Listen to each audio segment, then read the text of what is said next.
నమస్తే SR7 టీవీకి స్వాగతం. నా పేరు శబానా. 5వ షెడ్యూల్ ప్రాంతంలో పేసా గ్రామ సభల ద్వారానే కుల ధృవీకరణ పత్రం మంజూరు చేయాలి.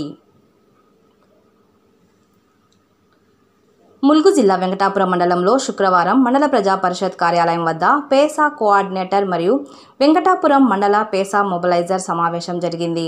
ఈ సమావేశాన్ని పేసా మండల మొబిలైజర్ ఇర్పా రాజు అధ్యక్షత వహించారు. ఈ కార్యక్రమాన్ని ఉద్దేశించి పేసా ములుగు జిల్లా కోఆర్డినేటర్ కుమరం ప్రభాకర్ మాట్లాడుతూ, భారత రాజ్యాంగం 73వ రాజ్యాంగ సవరణ ద్వారా ఆర్టికల్ 244 ప్రకారంగా ఏర్పడిన పేసా గ్రామ సభల ద్వారానే 5వ షెడ్యూల్ భూభాగం అభివృద్ధి చెందుతుందన్నారు. ఈరోజు ఏటూరు నాగారం ITDA PO ఆదేశాల మేరకు వెంకటాపురం మండలంలోని 18 గ్రామ పంచాయతీలలో నివాస ప్రాంతాల ఉపాధ్యక్షులు మరియు కార్యదర్శులతో సమావేశం ఏర్పాటు చేయడం జరిగింది. పేసా చట్టం నిబంధనలను అనుసరించి గ్రామ సభలు నిర్వహించాలని పేసా కమిటీలకు సూచించారు. గ్రామాలలో కుల పెద్దలు, డ్వాక్రా మహిళా ప్రతినిధులు, యువతీ యువకులను సమన్వయం చేసుకుంటూ పేసా గ్రామ సభలను బలోపేతం చేసుకోవాలన్నారు. ఈ కార్యక్రమం అనంతరం వెంకటాపురం మండల తహసీల్దార్ కార్యాలయానికి వెళ్లి కుల ధృవీకరణ పత్రం మంజూరు చేయడం వలన నిజమైన ఆదివాసీలకు అన్యాయం జరుగుతుంది. కావున అట్టి కుల ధృవీకరణ పత్రాలు మంజూరు చేసేటప్పుడు పేసా గ్రామ సభ ఆధ్వర్యంలోనే విచారణ జరిపించి కుల నిర్ధారించి కుల ధృవీకరణ మంజూరు చేయాలని ఆయన డిప్యూటీ తహసీల్దార్కి వినతి పత్రం అందజేశారు. ఈ కార్యక్రమంలో పేసా జిల్లా అధ్యక్షులు డబ్బుల ముత్యాలరావు, మండల అధ్యక్షులు ఇర్పా రాజు, తాటి సర్వేష్, నరేష్, ప్రసాద్, కనితి వెంకటకృష్ణ తదితరులు పాల్గొన్నారు. Reporting SR7 TV news, Mulugu జిల్లా స్టాఫ్ రిపోర్టర్ తుర్సా చంటి.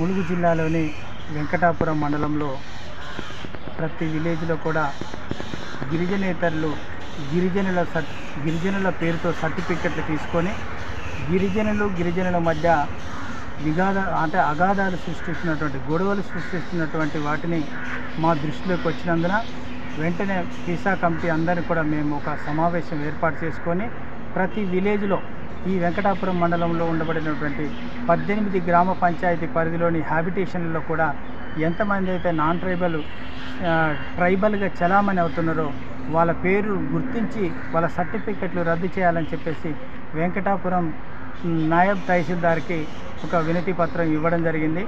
ఇలా నాన్ ట్రైబల్స్ అందరూ కూడా ఇక్కడ షెడ్యూల్ ఏరియాలో ఉన్నటువంటి వనరులను ఉపయోగించుకొని ఇక్కడ నా ట్రైబల్గా చలామణి అవుతూ ఇక్కడ ఉన్నటువంటి వనరులన్నింటిని ఉపయోగించుకొని ఇక్కడ ట్రైబల్కి అన్యాయం చేస్తున్నటువంటి పరిస్థితి ఉన్నది. కాబట్టి ఇవన్నీ కూడా కుల ధృవీకరణ పత్రాలు జారీ చేసే ముందు భారత రాజ్యాంగం ప్రకారంగా 244 ఆర్టికల్ ప్రకారంగా ఏదైతే కాన్స్టిట్యూట్ చేయబడినటువంటి పెసా కమిటీలు ఏవైతే ఉన్నాయో పెసా గ్రామ సభల ద్వారానే ఈ కుల ధృవీకరణ పత్రాలను పరిశీలన చేసి అట్టి సర్టిఫికెట్లను ఏదైతే గిరిజనులుగా తీసుకున్నటువంటి సర్టిఫికెట్లను రద్దు చేయాలని చెప్పేసి మేము ఈరోజు ఒక నిర్ణయానికి రావడం జరిగింది.